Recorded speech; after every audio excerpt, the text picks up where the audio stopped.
Are you ready to get casual? Grab your favorite adult beverage or combustible plant and join us for our roundtable TTRPG discussion. Oh yeah, it's time for Casual Friday. And now, here are your hosts. Hey everybody, what's up? There's this cool thing that Critical Role does where they are trying to talk about the most inappropriate thing right before they go live. And we are accidentally starting to institute that tradition here, which I'm for. Hey Jim, is it Thursday yet? It is Thursday, and if we're going to do that, you have to be careful because sometimes when you hit the go live button, there's like half a second between when it goes live and starts the intro and you can hear us. Mm-hmm. So I don't know if what you said made it on air, but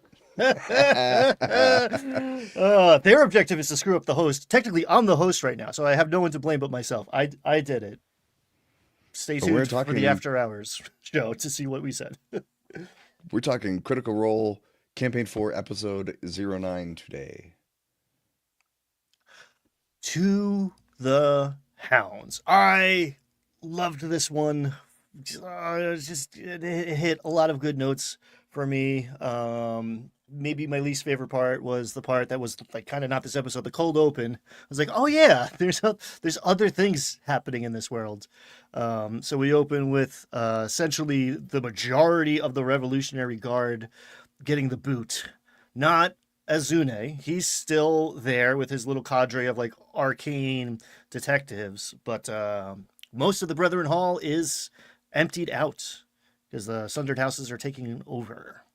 Yeah, it's the Einfassen, the guy from Einfassen who has previously been talking to Azuna. And to set the scene a little bit, the camera opens, Brennan is there, and Luis Carrazzo's there, and Derp Hal, what's his freaking name, the actor? Lima Bryan. Lima Ryan playing Hal. Azuna and Hal are at the table, but what Brennan does, this kind of interesting thing where he fast switches back and forth between two scenes. And so far, this is the most effective cold open we've had because instead of just having a couple people role playing in a scene where they don't really know what to say, he switches back and forth as soon as something interesting happens or there's like a break or a question or any kind of pause.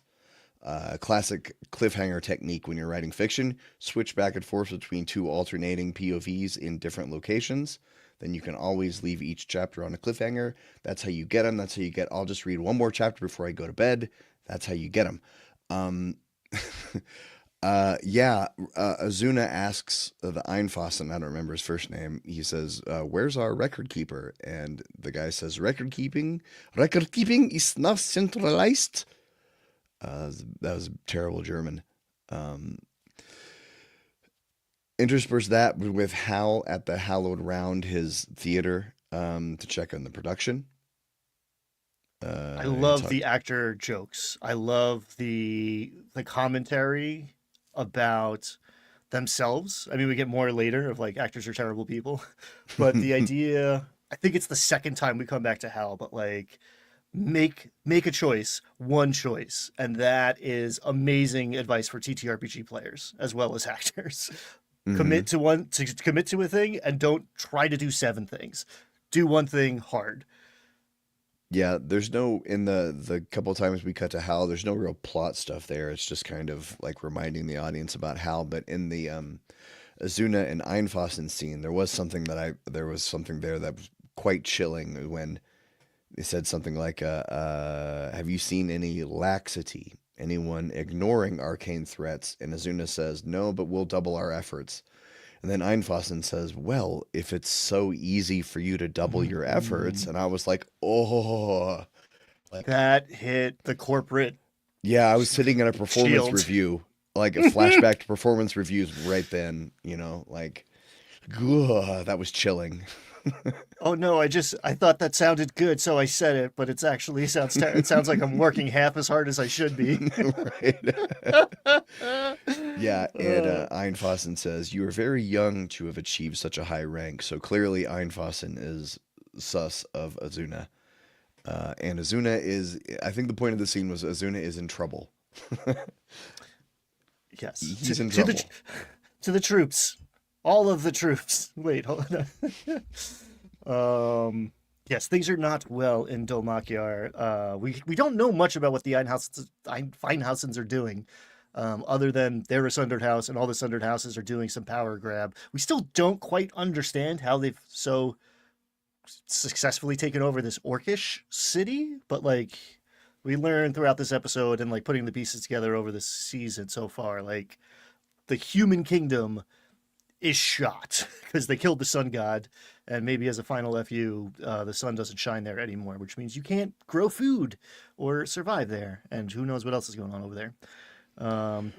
Well, I don't think we're going to get answers to those questions about how the Sundered Houses are doing what they're doing until we get back to the Seekers and the Schemers. Probably the Schemers, because it's a very schemery kind of plot. It's not like you don't kill the king to take over a country. You install advisors to the king to bend his ear. You install lobbyists to influence the people who make policy. Like, that's the kind of schemer plot. How you take it's not about like a coup. A coup is the last thing you want. Do you have anything to say about the Void segment? I've been skipping it. No, I skipped the commercials. I'm sorry. It's a very long show, and I actually I have a deadline to watch it now. So it's like everything. Yeah. And I'm taking like crazy notes. My note taking is getting more and more. It feels like they're somehow packing more and more into the episodes, even though the overtures seem to have like so much.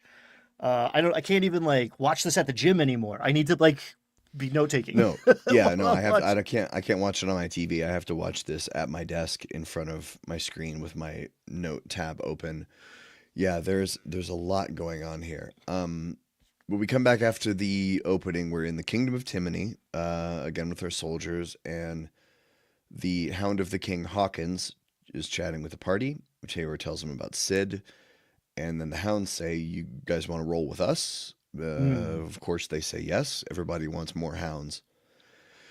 And Thimble says that she doesn't feel any better now that Kaz is dead, and this made me feel for Laura Bailey, because I'm sure it's got to be difficult to role play this character now, because everything in her backstory, her whole personality was shattered in the first 10 minutes of episode 1, right? Like her whole personality about being this rebel, about being attached to Thiazi, her family, her being given to his family, all this stuff, all that's gone. So like, as a character, Thimble is left broken with no, left broken, wondering which way is her compass going to point next.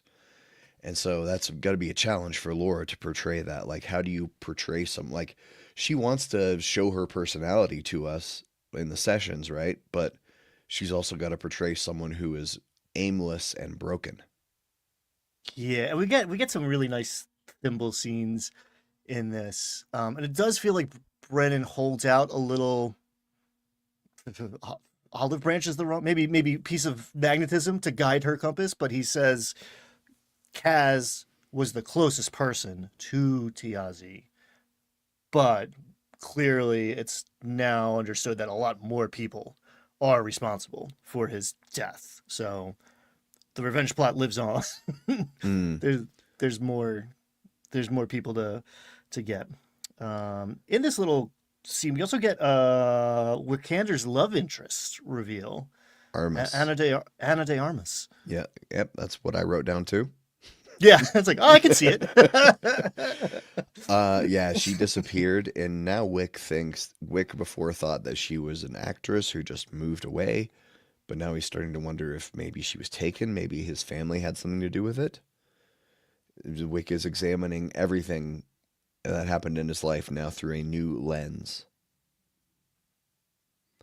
which is nice. I think we see a lot of Wicks unraveling and reforming. We also had Dame Morgaine talking to Jasper and the rest of the dwarves about this excavation. These guys are in town building a bridge to help. I mean, it feels like a bridge to nowhere, right? Sloke is a dead end at the end of into a mountain, but they little side hustle went and excavated this cairn a word I am never comfortable saying out loud as a as a dungeon master and a hiker. It comes up surprisingly a lot. It's a weird vowel cluster, but it I thought it seems was like I thought a cairn was a little pile of rocks you put to indicate a path. it is. It is also, think of a giant version of that to symbolize a grave site, especially in like land where you don't have a lot of soil to dig down. Mm. Yeah, the cairns I come across mainly are on hiking trails, a little pile of 3 to 5 rocks. Hey, hikers, don't make them. They're bad for wildlife. It's not your job. Funny, I have a great story about cairns. I'm sorry, I have to tell this story. Do it. So Cairns, we would say cairns, right? Well, when I lived in Australia on the Gold Coast, there's a town named Cairns, Cairns, and I didn't know about this town. And my coworkers like, yeah, we're gonna fly to the Gold Coast, and then we've got a business meeting in Cairns. And I was like, Cairns? And I Google it, and they're like, there's no Cairns, Australia. That's how they say Cairns. I'm like, Cairns? She's like, yeah, Cairns. Anyway, Australians are weird. I'm sorry. Please continue.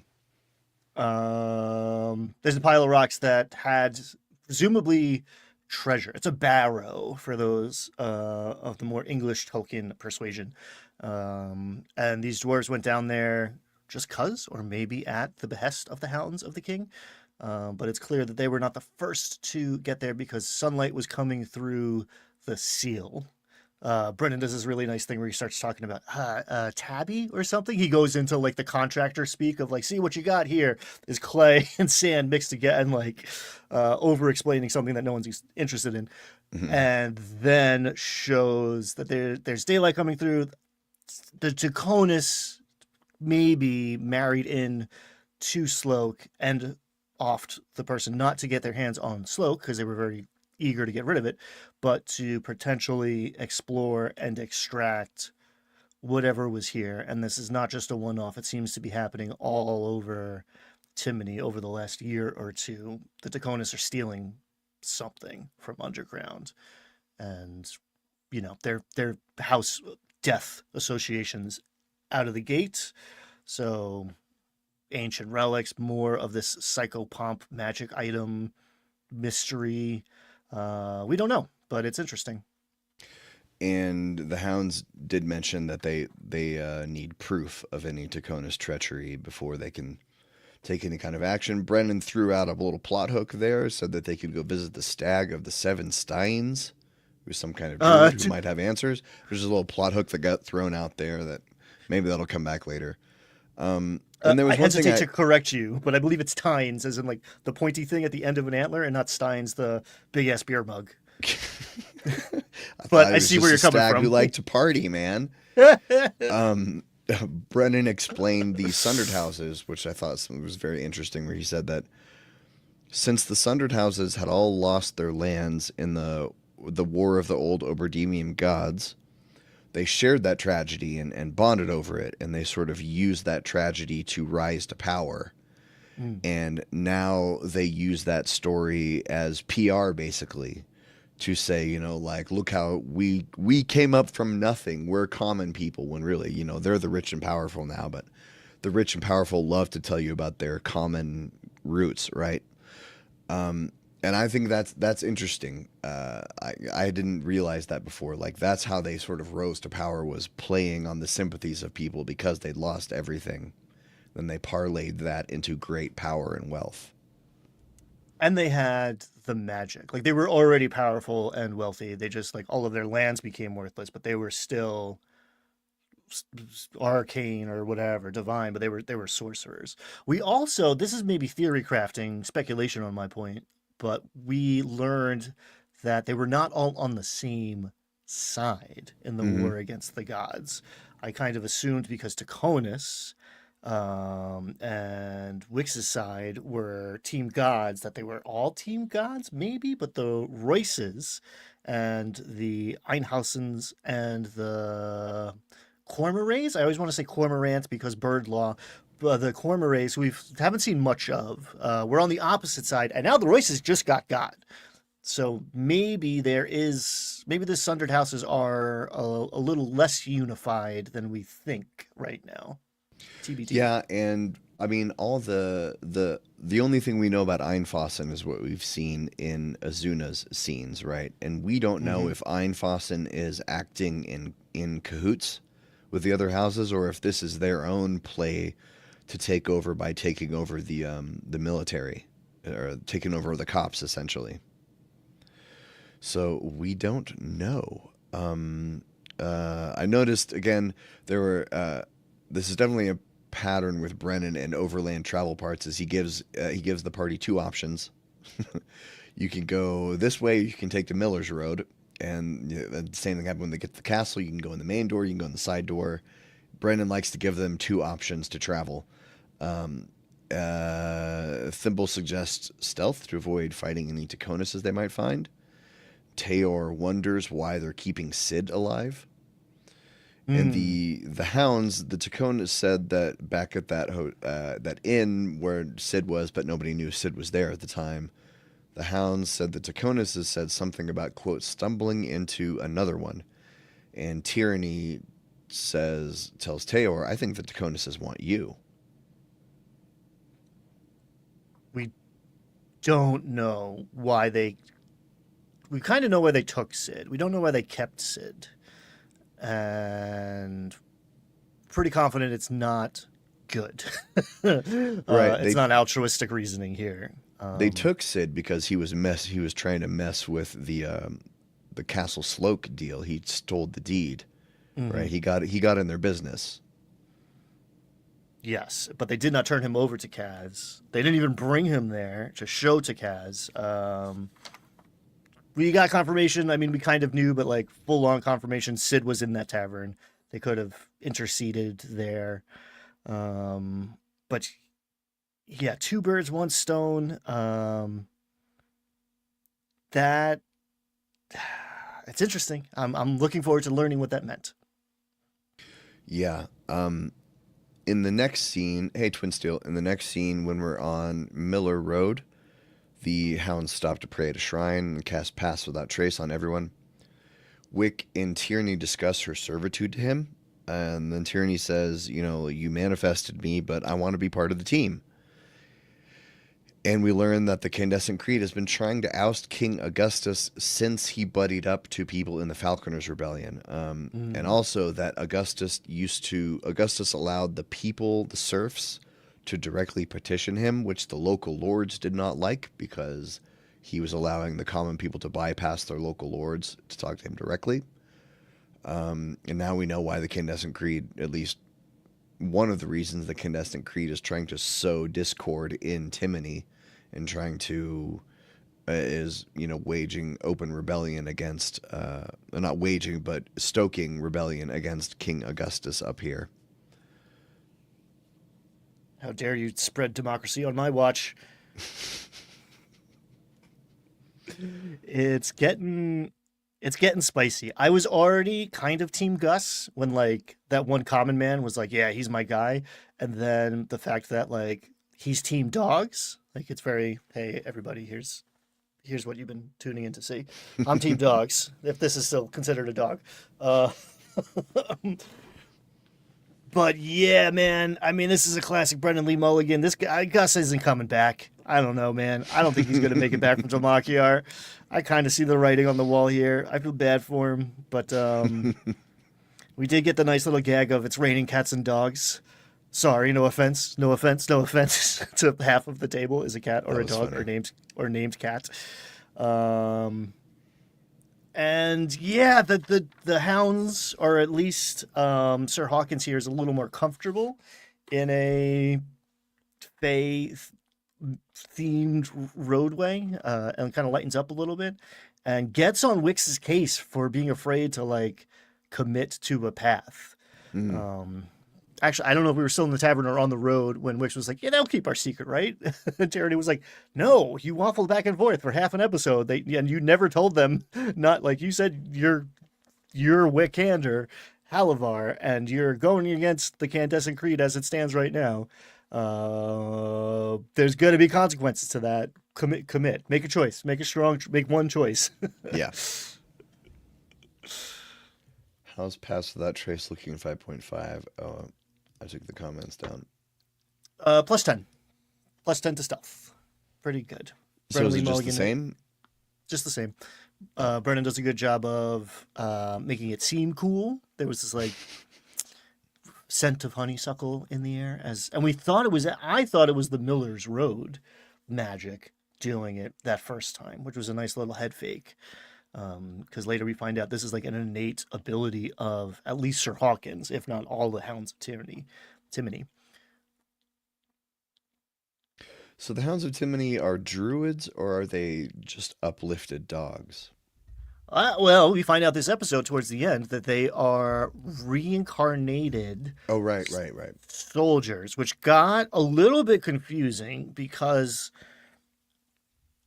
they made a promise to serve the king before for multiple lifetimes before the gods died, and the passage of souls got screwed up.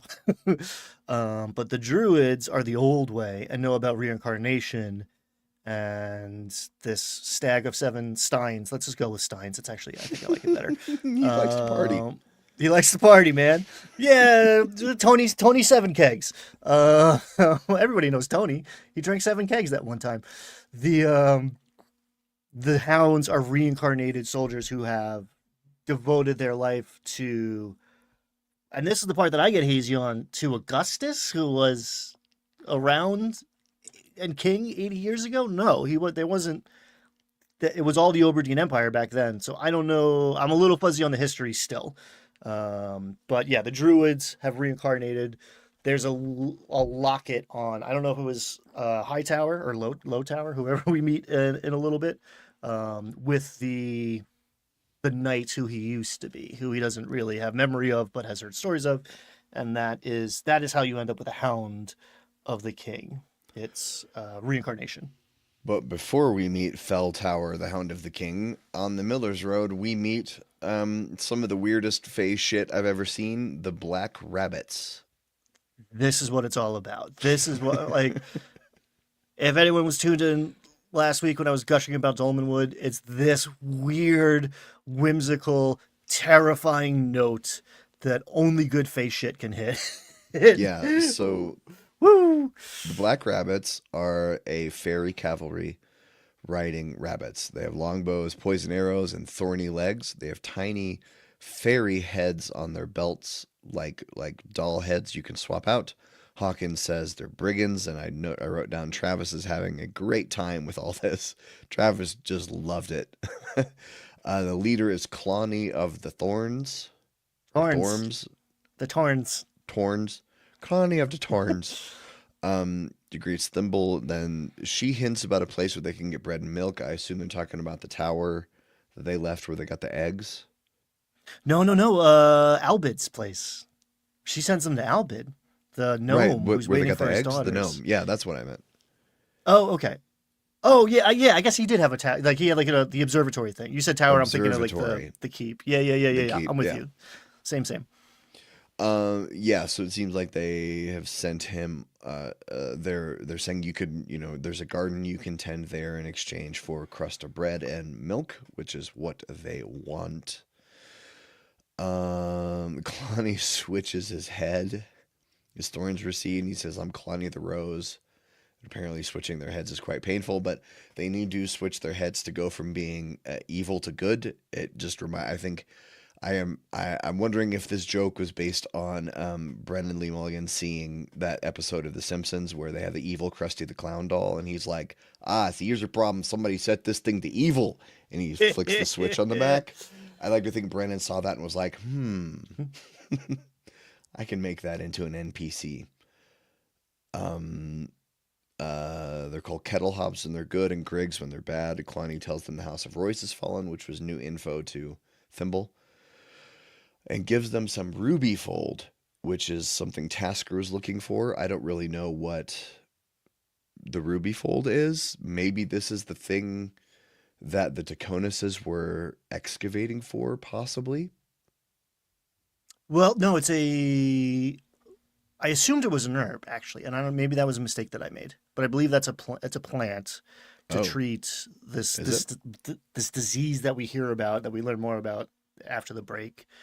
Um, I don't know if that's real or imagined ruby folds, but I took it to be like some medicinal herb, maybe from fairy or transplanted from the Fey realms. Yeah, you're I probably right. also We don't. Go ahead.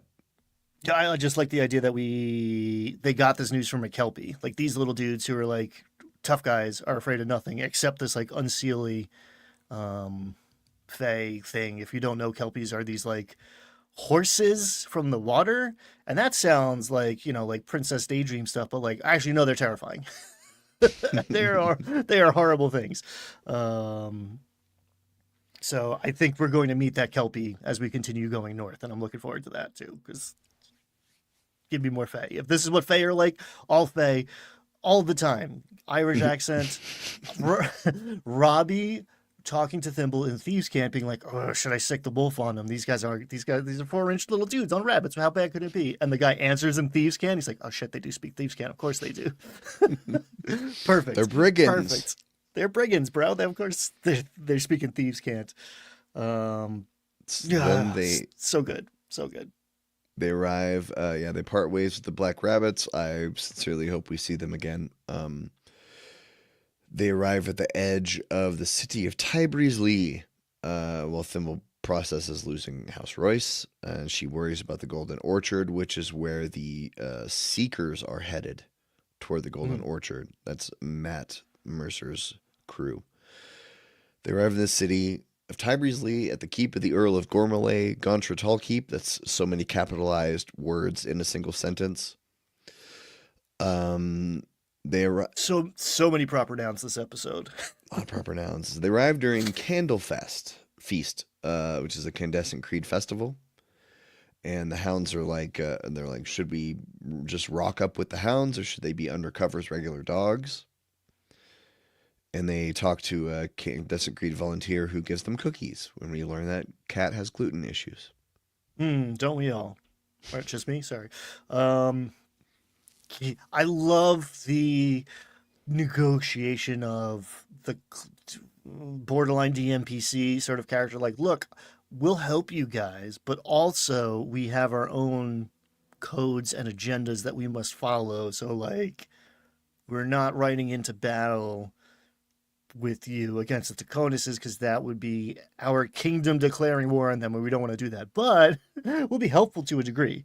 So keep that in mind.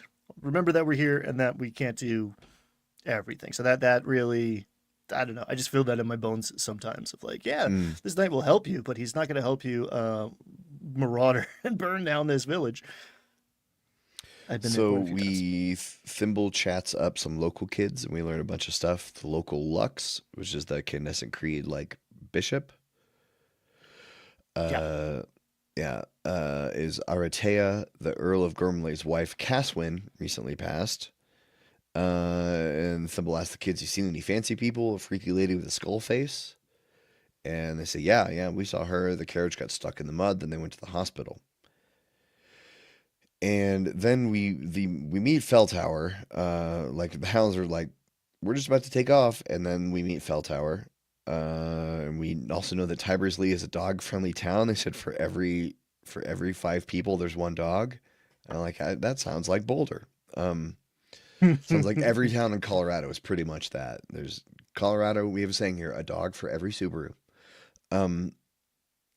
So we meet the Hound of the King Felltower, who says that Taconis has arrived yesterday and they're now at the castle. So I didn't understand that part about going to the hospital. The Hounds officially say, yeah, we gotta bug out now. We can't go any further. And then we get the part about the reincarnated knights and to the Hounds, which is our new your new toast. And then the break. Yes, the idea, the Taconuses, we're looking for a specific Taconus carriage. We kind of found it thanks to the children who sneezed in Thimble's face. Well, perfect. No notes on that one. A great exchange. The Taconuses have been rolling into town over the last couple of weeks. They stop at the hospital and go to the castle. So to reinforce your idea of like, here's 2 options. There's a hospital, there's a castle. The Tejoneses are visiting one and staying at the other. What's going on here? Um, it's a hospital. Something bad's happening in that basement, right? I don't know. It's is spooky. We also learned a tiny bit about this bellows fever, which is what the I don't know if that's why the hospital was set up, or if it just so happens to be fortuitous timing or all going according to plan. But yeah, here's a potentially magical plague that only the intercessions of the Candescent Creed can fix. How convenient to usurp a kingdom, or not, or they're just doing good stuff. Hard to say. The Lux seemed like a nice lady from what we saw. We also find out that the Earl of Gormalay is bringing his lady who has been dead for quite some time. So what is that? Laura rolls a nat 20 to find that is to overhear that conversation, which the Lux is clearly surprised by. So that's weird. That's something. Yeah, the group splits up very briefly. As Thimble gets a nat 20 on a perception, and also Brennan starts kind of interestingly. He's like, "You see the Candescent Creed doing a lot of good here, feeding the poor and helping people," and that was kind of an interesting twist on the nat 20. And Wick goes into a shop, and the guy tries to sell him a fey trap using honey, and it's like Wick is such a babe in the woods. He's like, he doesn't understand what racism is, and I feel like he's over the last few days of this trip, he's really starting to get a good example of like, wow, everyone hates fairies, and I don't understand why.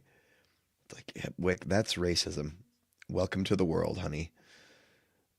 And your and your family are the Murdochs. You Yeah. need to intercede here. Cadigan is extremely suspicious of the hospital. Robbie kind of makes a big deal about it. And I got the feeling that Robbie later regretted like harping on it since they ultimately didn't go there. And Kat tells the group that he is going to leave them eventually, but not anytime soon because he's having too much fun. And I think that might be some bleed. I think Robbie has not internalized that he's no longer a guest star. He like every cooldown he gushes about everybody else's performances, which I love, and he does feel like he's holding back, or is like afraid to steer, or step on toes or something. Which like respect, man, like way better than going the other way on it. But yeah, he's great. He's great. I mean, I also got to say that it can be hard to play a character who's a man of few words. Mm. Because I've been in that situation where like I want to play a character who's stoic and doesn't say a lot, but I also don't want to sit there and not contribute at the table, Mm-hmm. Like just because I'm not playing the charisma character doesn't mean I can't ever pipe up. Mm-hmm. And so, I can see Robbie maybe, because in the last campaign he was playing a charisma character and he didn't step forward as much as he should have, and because he was new to it, and he's still pretty new to it, and so now he's not playing a charisma character, he's playing a wisdom character, and so he's and he wants to be stoic, but he also wants to contribute, so he's kind of finding that this is Robbie's first edgelord, is what I'm saying. And he's having to go through the growing pains of knowing how, because you can successfully play an edgelord at the table. I've seen it happen. But it's hard. It's hard to do that and still be cool and have people at the table like you.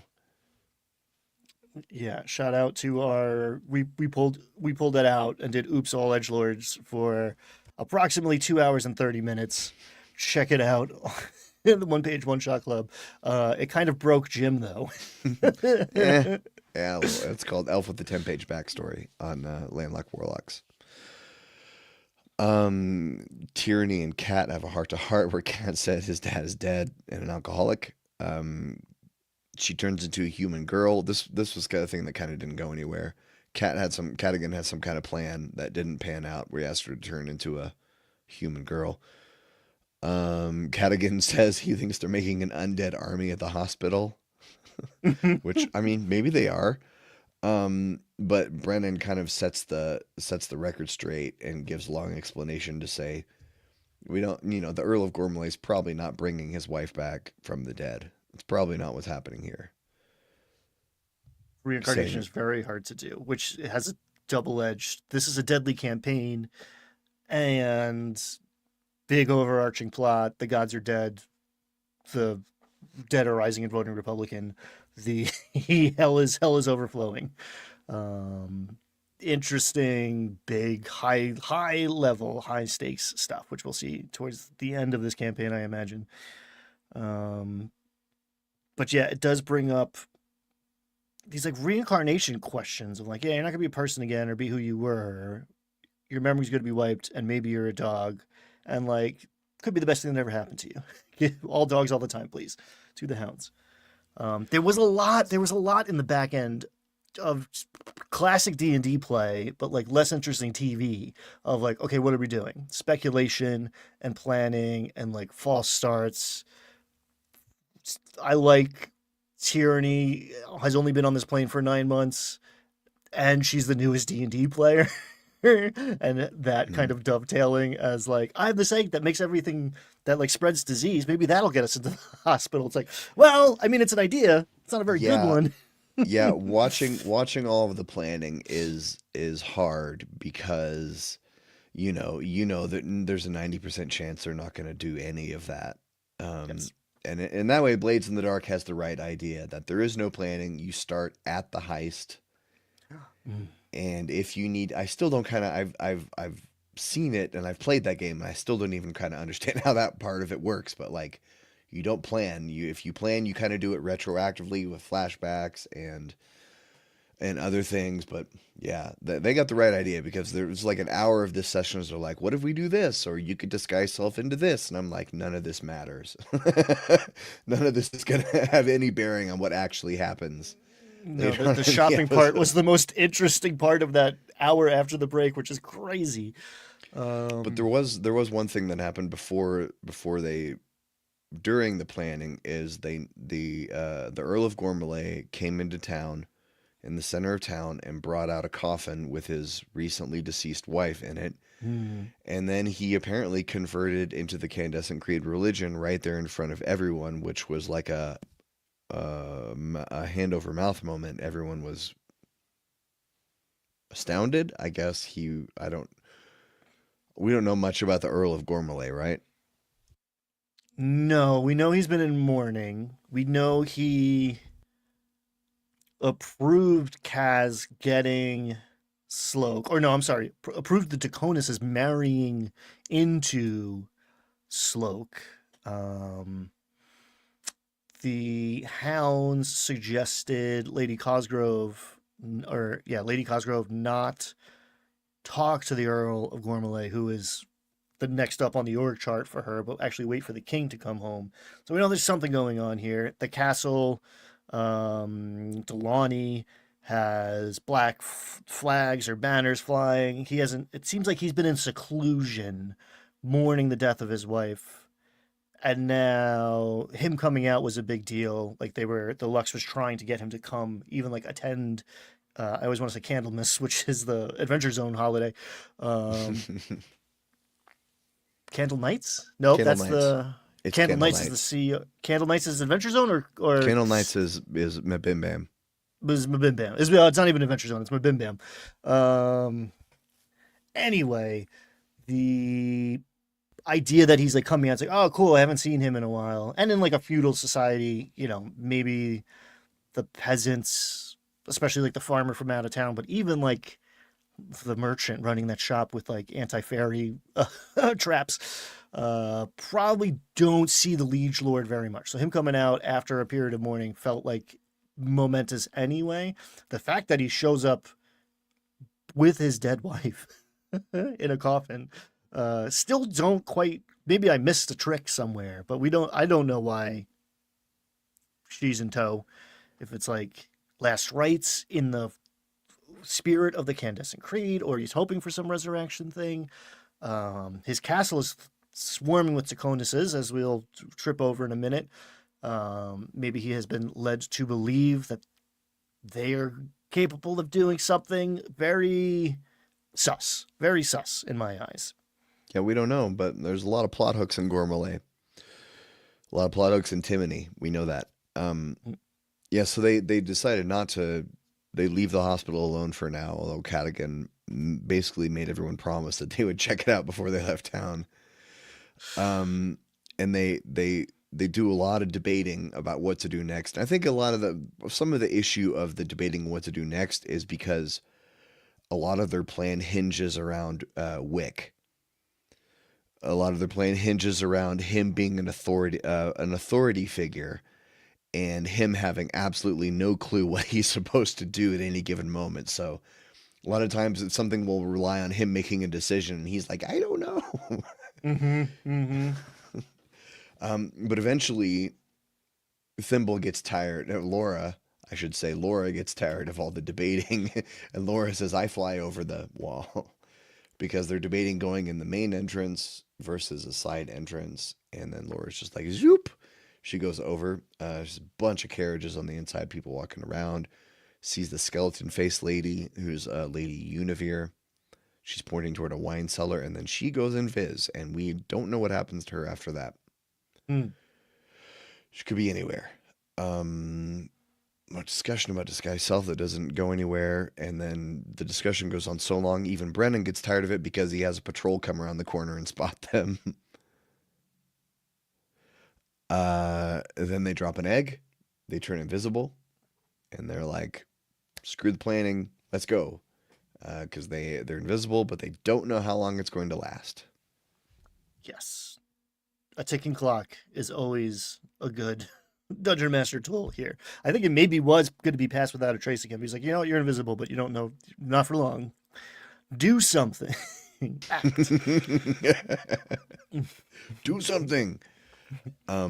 So they're all in the courtyard, and they're trying to get into the cellar. And then as they start to make their way down something, the invisibility goes away. So I'm assuming it was probably like 1 minute. Probably seems like they had probably a minute to cross the courtyard. And then Brennan's like, you're about to get busted. Let me go get the map. Yeah. He goes to get the map. They go down into his cellar. It's dark. Thimble hears clanking. Then something very strange happened. Taor cast Shield of Faith on Wick. And then Wick sees Taor has some kind of divine power, something in his eyes, and Brennen says maybe Taor doesn't even know where it comes from. And later in the cooldown, then Sam was like, Travis, what was in Taor's eyes? And Travis was cagey. Travis wouldn't talk about it. He was very cagey. So he actually pulled out the Rickroll, which I was impressed by. So we don't know what's going on with that. We don't know. There was an instance earlier in the episode too of like, what does it mean that he's a paladin? I think actually Sam in character was like, is it because you swore an oath to me? Which is hilarious. And Cadigan was like, he used to have, he always had that like spark in him, and he starts gushing, and then they make it homoerotic, and it kind of became a tick joke instead of like what. Like, we don't know why Taor can do light stuff. He did not mainline angel blood, or have it tattooed on his face, I should say. So yeah, he might not even know, and if he does, he's not telling. They're slow playing it.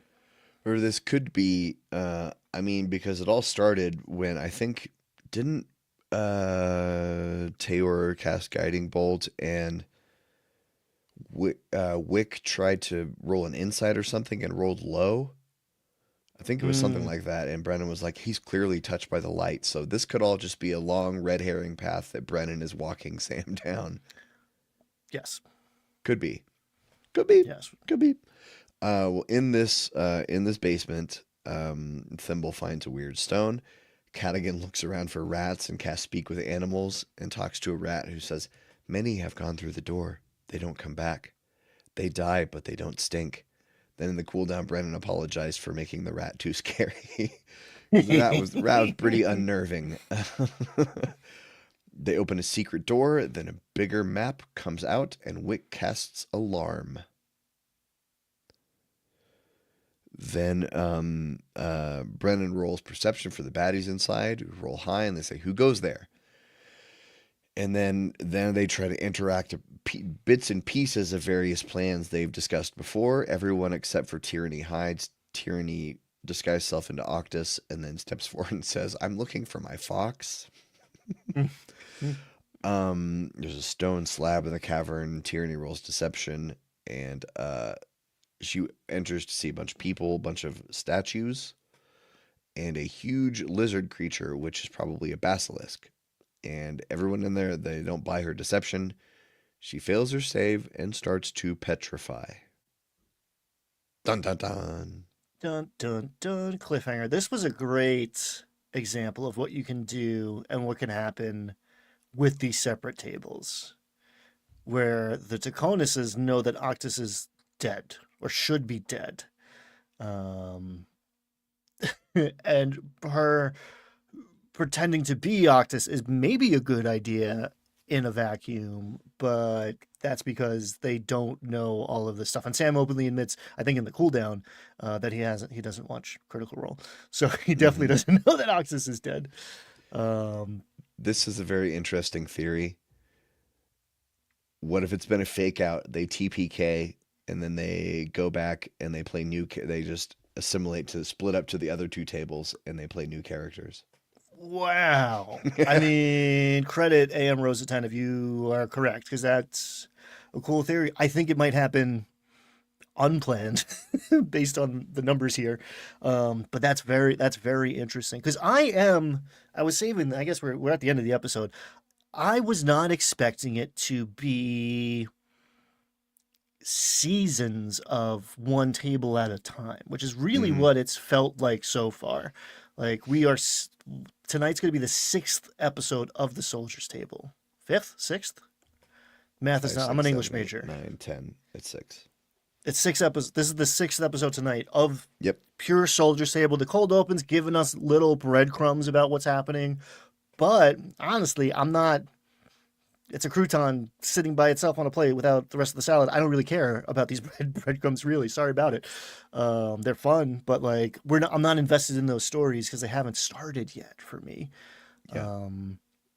So it's been very interesting, and if this is a second overture sort of thing, like if this is the plan, like these 6 episodes are actually a standalone head fake, even if that's the case, so this is planned out, that would make more sense. Or whatever, we get 6 and then 6 and then 6. I don't know what my viewing experience will be like if this is the pattern that's developing. I'm curious. It's a interesting undertaking that they have set for themselves, and I don't know anyone who's done something like this before successfully.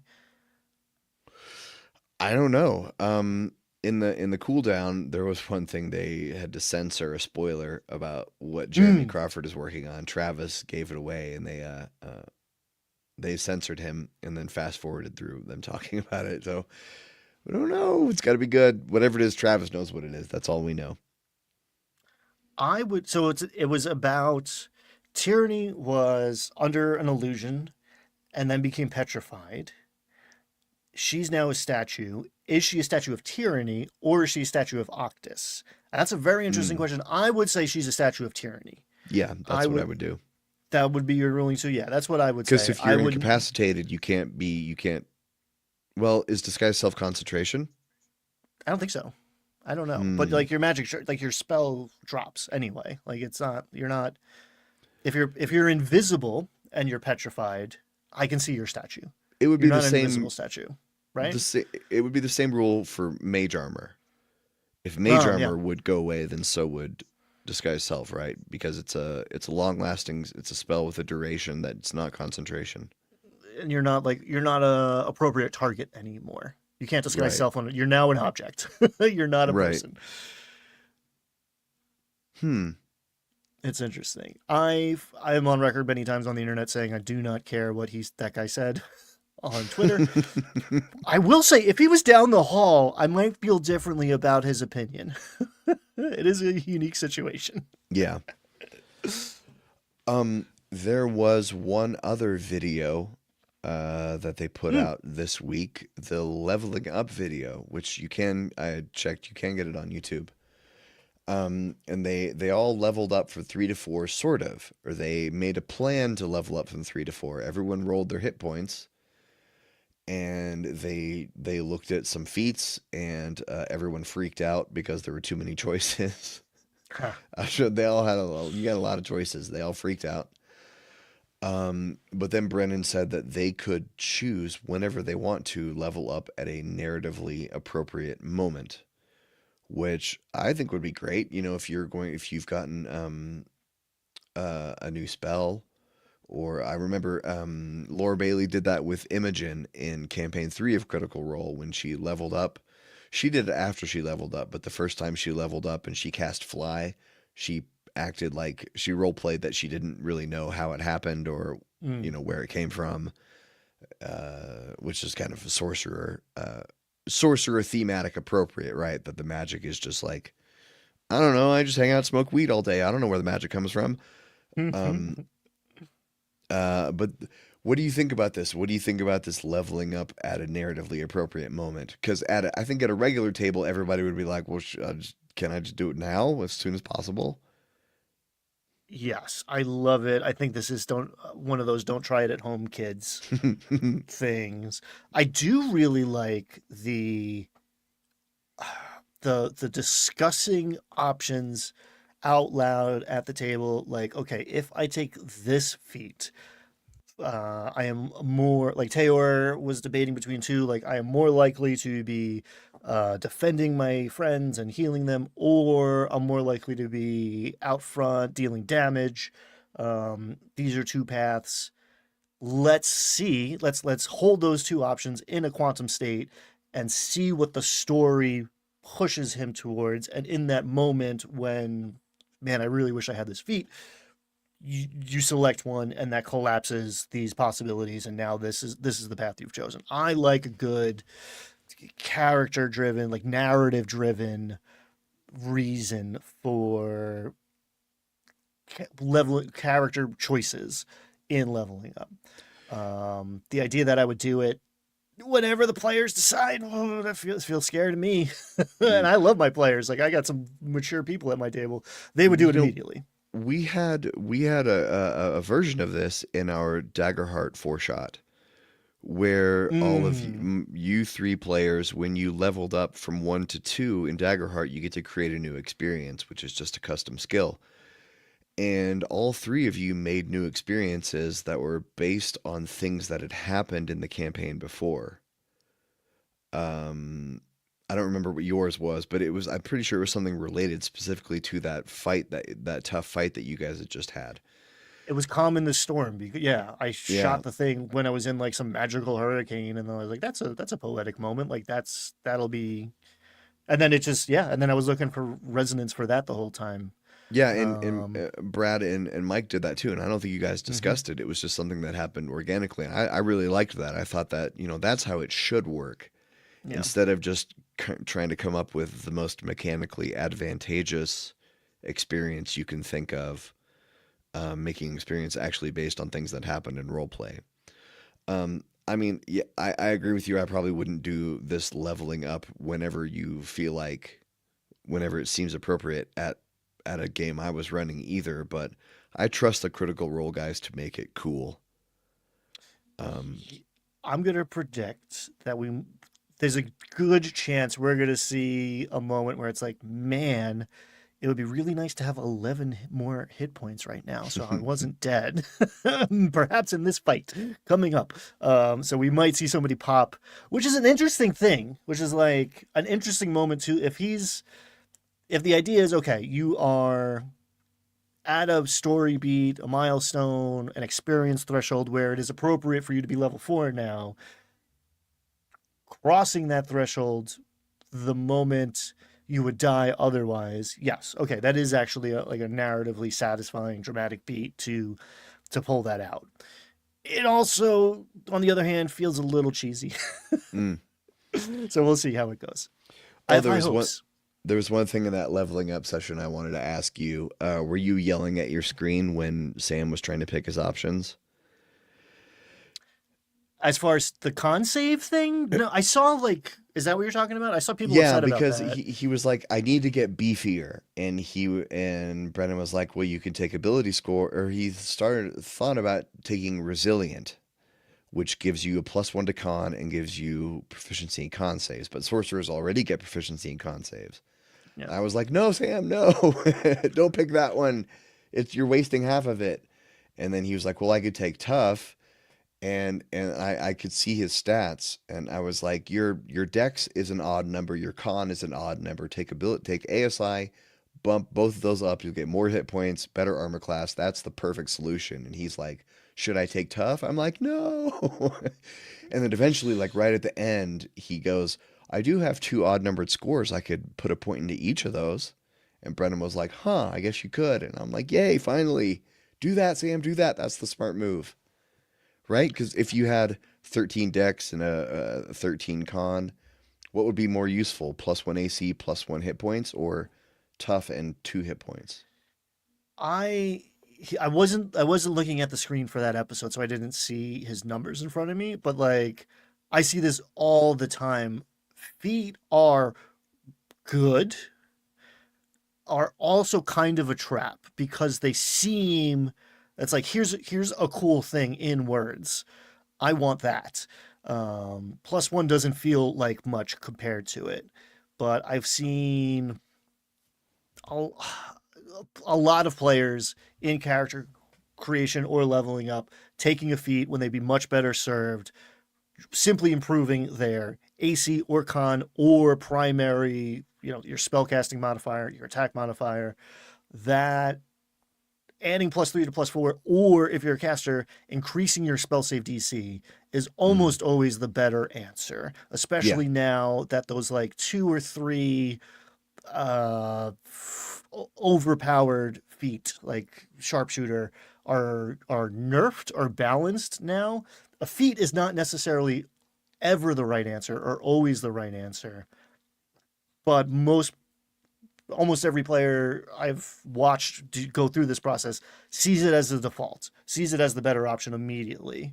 And I think pretty much every player was like, "Yeah, I might do this, but I'm between these 3 feet. Not, I'm gonna dump 2 into my main stat, or I'm gonna even out. Always look at your odd numbers first. Like if I do Yeah. +1 here and +1 here, I'm so much better. Yeah, the ASI, especially at level 4, ASI is the feats are tempting because they look cool. But ASI at especially level 4, Especially that always first one. Yeah. ASI. Usually level 8 too, because Hmm. if you're starting probably with 16 in your main stat, you go to 18 at level 4, and then 20 at level 8, and then at level 12 and 16, you do whatever feats you want. Yeah. Think One Warcaster. thing I do like about the all the level 4 feats are +1 now, right? Or most of Wh- them are which +1 mitig- now. which which mitigates. I feel like there used to be a lot more like literal trap options on that feat list. The Mm. fact that you're getting +1 and something makes it less of a kneecap choice, but I it's think still not always the best, and it's still rarely the best choice. But it seems like it's most people's first choice. Yeah, I think one thing I do like about it though is that it's good for min-maxers, it's good for planners. You know, if you're going standard array 15, 14, 13, 10, 12, 8, and you know that you can put a 13 on a stat that if you know you're going to take a certain feat at level 4, then it makes that it's just part of the plan, you know. Right. Um, but yeah, but those guys, the critical role, those guys, they all rolled magically high so well on their stats that they're all taking feats at level 4 anyway, because most of them have like already at 18 in their main stat anyway. What did they did? They did 5d6 drop the lowest too or something? Didn't they? They did some silly version of I think roll for it stats. was 5d6 dropped the lowest 2, and Robbie said he accidentally did 4d6, and he still rolled incredibly well. Hmm. But I don't know. Allegedly, it was done on stream with verification. But I don't know. I didn't see it. I didn't verify it. No. Hey, everybody. We're an hour in. You're with us if you've been here this long. I like Critical Role. I wouldn't be talking about it every week if I didn't. I've never seen people like Critical Role taught me and put the word cocked die into my lexicon. And it happens so frequently. And I think we've actually discussed it before where it's like maybe because they're using janky dice or they're crowded dice trays or whatever. But like that's what it is. Get some dice hygiene. I don't know. It's incredibly rare that I have to re-roll a die because it isn't decisively showing me one number. Like maybe I use dice trays. I have 2 different kinds of dice trays in the rotation on Tuesday and Wednesday nights, and like things don't get stuck in the corner. Maybe am I just good at rolling dice and I don't know that? Is this just like a privilege I didn't realize I had? Or like how often do you say like, oh, that's a cocked roll, that's like I need to roll this again? I wouldn't even say that it happens every session. I don't know if it happens every month. I play twice a week. I don't think I do it once a month. I don't know if I'm playing, I'm gonna have probably like 3, maybe 4 sets of dice. And that's mostly so I have enough D6s and D8s for stuff, and I keep the D20s in the tray, and I keep all the dice in a nice, concise, neat little pile next to the tray. You don't have to keep all your dice in the tray. They're not gonna hurt the table sitting there on the table.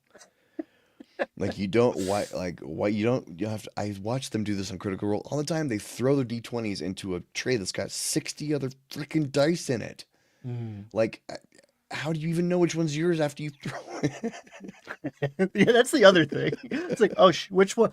There's a few D20s and it's like, oh man, did I roll the green one or the dark green one?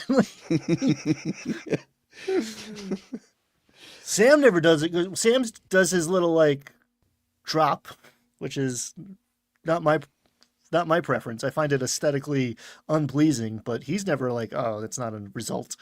Yeah, his thing this season is dice that he can't read.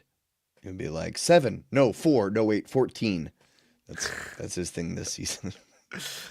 I'm officially an old man now. You can't tell, but these have 2 different. These are like fancy new age bifocals. I went through a tear of becoming just like surrendering to my dice goblin tendencies. My id just won. And I got so many dice, and in that process realized the most important thing to me is legibility, especially as a dungeon master who's like trying to keep the game moving. The idea is like, is that a 17 or a 14? No, bad. That dice is no longer in the rotation. I need to know what the thing says immediately. He's going. He's on the move. I had D4s that were oriented another way, like the number was on the bottom instead of the top. And that made me. These are clear dice with red writing, and they're impossible to read. They also have glitter inside them. I couldn't grab the D20, but this is the D8. This is one of the most readable ones. Is the D8 here? Let me do that trick. Make it focus. Get him. Yeah, I can see it's a 4, but man, yeah, bad. Impossible. Yeah, I agree with you 100%. My favorite dice all are most of them are solid color and have very clear, legible numbers. I've got hollow ones with dragon designs and bells in them, and so I'm never going to use them again. They're wonderful until I need to use them for their intended purpose. And when I can, I roll this. This is here's a... I got a couple big chunky boys. This is a regular size D20. Yeah. Yeah, and unfortunately, this is a I don't know if you can see that on the 20 is Cartman. The only large D20 I could find was a novelty South Park D20. But wonderful. I think every DM should have a big fatty D20 to roll in front of the table, even if you're running with a DM screen or not. It's a whole. I've got videos about that. Rolling a big chunky boy when the situation calls for it was like, all right. This is important. So not only am I going to show you the results, so I'm not taking responsibility for whether or not this dragon's about to kill all of you. Also, to emphasize the momentousness of this occasion, here's the big boy. Oh, speaking of emphasis, one thing we alighted over, Brennan called for the roll for emphasis, which people have told me that is the official term for it. He did that on Worlds Without Number, and it broke my mind. It was like the coolest mechanic I had heard of in a year or two. Roll two d20s, give me the result that is furthest from 20. I want the most emphatic answer. I think he did it. He did it on the Miller's Road, and that's how they pulled the Black Rabbits, or like maybe it was the response of the Black Rabbits, because it was like a middling roll even with the roll two. But I love that technique. Any DM who's like, all right, let's see what happens. Roll a number. It's a 12 or 13. Like, I really was expecting more information from that roll. Like, I was really hoping for 3 or a 19. I really like that. I missed really that. like that. Yeah, yeah. It was a quick little thing. And the table were like lit up. They're like, whoa, that's such a cool idea. And I've seen it once before in an AP. And it was Brennen Lee Mulligan, and I made a video about it, and a bunch of people told me, like, yeah, we have a name for this. Roll with emphasis, but I don't know if they I could not find its source. Like, I tried to find like what game started that. Chat, I mean, let me know in the comments, even in the future, if that's like, if you know the origin of that. But I think he made that up, and I really like it. Doesn't always work Yeah. out, but like, ooh, great trick. That's a great home roll. What did Travis McElroy say? 11 is the least funny roll. Yeah, agreed. That 8 to 12 band is like, ugh. All right, I'm giving you disadvantage just because I roll dice. Give me another number. I think we're probably about done here, but I did want to mention this. You know, Ambrose, the number one conundrum of this show is that we wish we knew how they filmed. Of this show. We're very curious how this filming schedule works, how it's all going to break out. As far as I know, they haven't told us crap about scheduling or filming schedules, or we've done some detective work on this show, like looking at clothing choices in the cold opens versus the episodes, that sort of stuff. So you can I've been able to piece together sort of which cold opens were filmed together based on Brennan. You know, Brennan only has like 7 shirts, so it's not that hard to track his outfit choices. But we don't know. We want to know. We can't wait.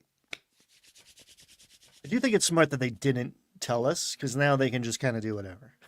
Like, if you commit to a bit, then you have to keep doing it, where it's just like, and we're gonna switch until we're not gonna switch till it's the moment to switch. But Yeah, I am fascinated. If you switch every month, then you hamstring yourself into either wrapping up an arc or leaving on a good cliffhanger. Yeah, because you can't enter. If you're going to switch and not see that table for 3 months, you can't end on. Then you take a long rest, and I guess we'll see what happens after that. You can't do that. That's going to be boring, right? You have to end on something compelling. And so I guess this gives them more flexibility. But also, then if we switch to the Seekers table, and I hate the Seekers, I don't want to think I'm going to be spending 6 months with them. So there's that. Yeah. I'm with you. I'm prepared to like everything. I want to be as engaged as I am right now, but like dogs and fairies. I mean, they said it at the break. If it's not dogs and fairies, I don't want it. That's where I am right now. Dogs and fairies, yeah. That was is always there my anything policy, else? though. Are we done here? Is there anything we left out? I think we are done. We'll see you all probably in a couple weeks. Next Thursday is Christmas, and then it's New Year's. Yeah. So happy holidays, whatever you may be celebrating.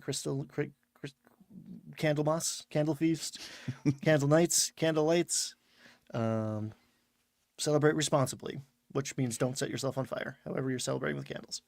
Yeah, this is probably true. I think will probably enjoy the Seekers and the Schemers table, because the reason I love the Soldiers table so much has a lot to do with Brennan.